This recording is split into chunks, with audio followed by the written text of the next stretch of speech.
Angel Rebo, known as the CEO Confidant. Is an influencer, international TV host, public speaker, CEO consultant, board member, and philanthropist. I was always doing the same thing. So I was always helping my employers to develop their businesses. I think that business leaders now need to be conscious like never before. They need to hear different messages. Angel has empowered more than 1,500 CEOs in 33 different countries and speaks 5 languages.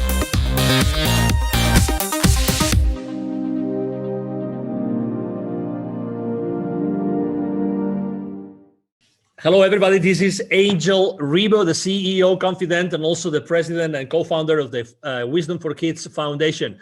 And we are here today with Neville Joffe. Hi, Neville. How are you?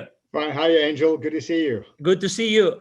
Absolutely. So for those that don't know Neville Joffe still, he is an executive educator. And, for the last 25 years, he's trained more than 20,000 C-level executives and business operators, in order to help them understand the financial implications of their business decisions.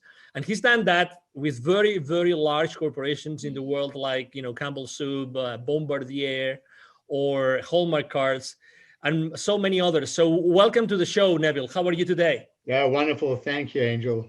Wonderful. So let's start because we started this series of talking about the different chapters of your book, the latest of your books, which is the Baker's Dozen Rules of Highly Successful Business Operators that you see here.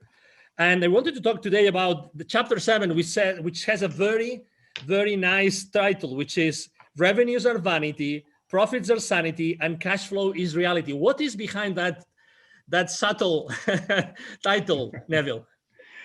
Angel, over the years, I've looking at publicly traded financial statements, speaking to business owners, operators, executives, boards of companies.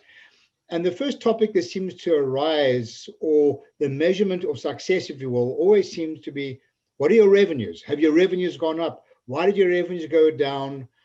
The first topic of conversation is really around, do you have enough cash to survive?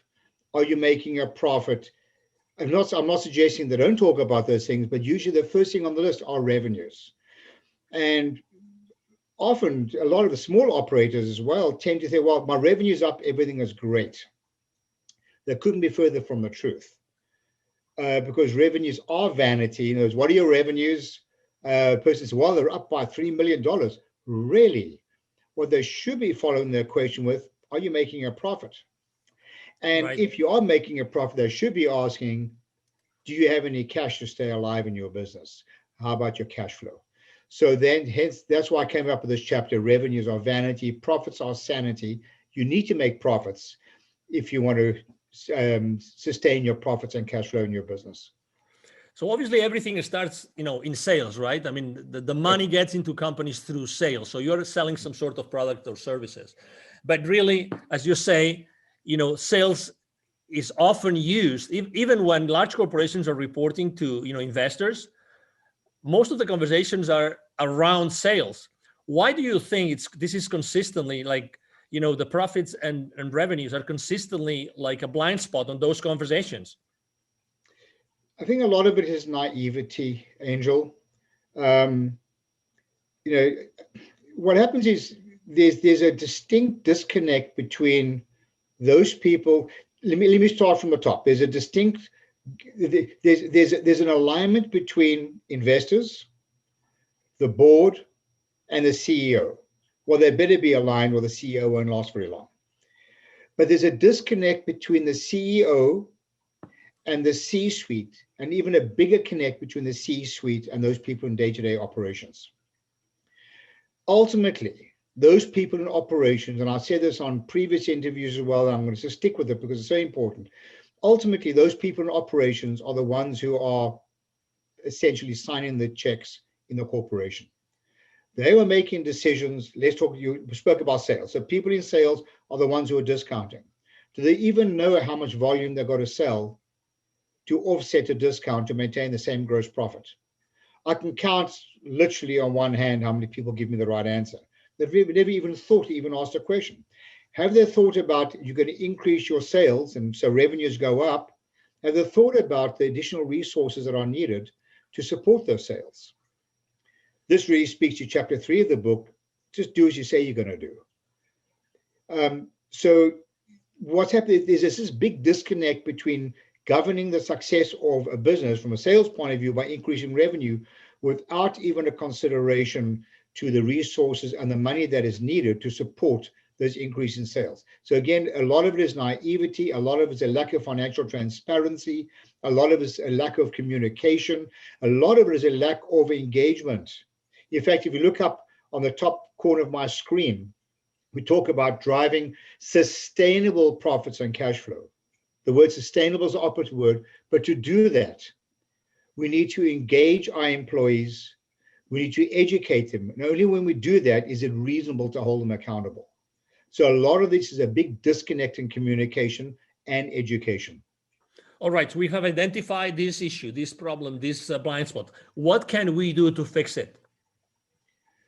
First of all, another chapter we'll talk about later on is not everything interesting is useful. Right. And don't evaluate numbers in isolation. So the way to fix this is to deal with the root cause of the problem, not the symptoms, and not to keep doing the wrong thing more efficiently.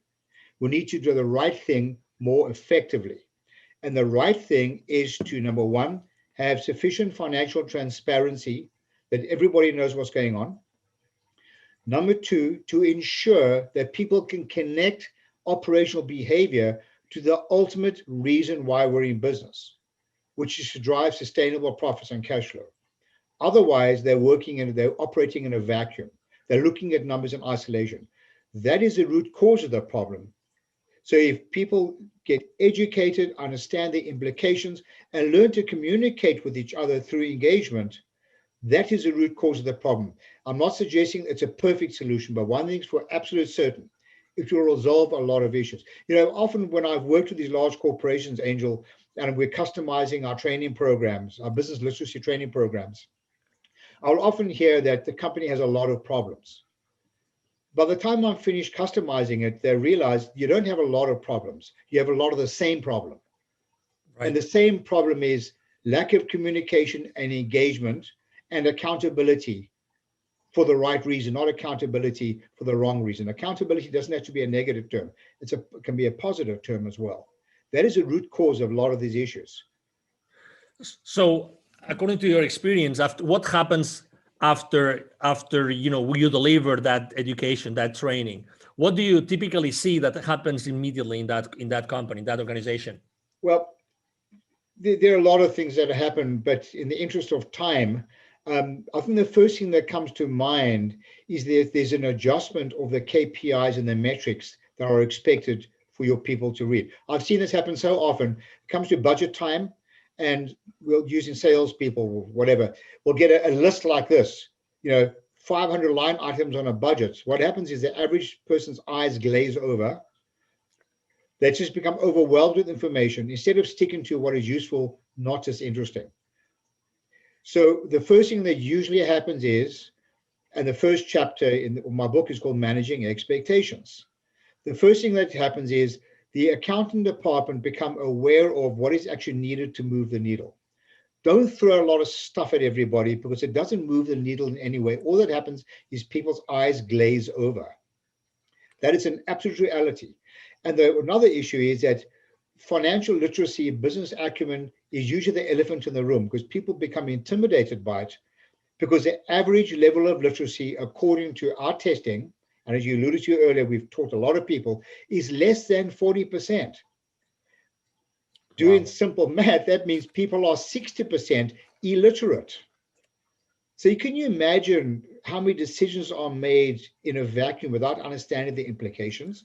So the first thing that usually happens is usually there's a stronger alignment between finance and people in operations of the organization. They narrow this gap without boring them with a lot of unnecessary information. If people would like to know more, Neville, what's the best way to connect with you? Oh man, I love a good debate. Just contact me at my email address, Neville, that's Neville, at bizwisdom. That's bizwisdom.com. Neville at bizwisdom.com. I'd love to chat with you and take us to another level. Excellent. Thank you very much for being with us today, Neville. It's been a pleasure. And for everybody, watching us today, thank you for being with us today. I'm sure that you have enjoyed this conversation with Neville Joffe as much as we have, and hope to see you soon in our next show. Have a wonderful day. Goodbye. Thanks, Angel. Thanks, everyone. Bye. Thank you so much for watching our show today. The entire team of the CEO Confidant appreciate your time and attention. If you think that you are a good fit for the CEO Confidant TV, please connect with us on LinkedIn. We hope that you enjoyed today's show as much as we did. See you soon. Angel Rivo, the CEO Confidant. Email address angel@angelrivo.com. Don't forget to follow me on LinkedIn. Thank you.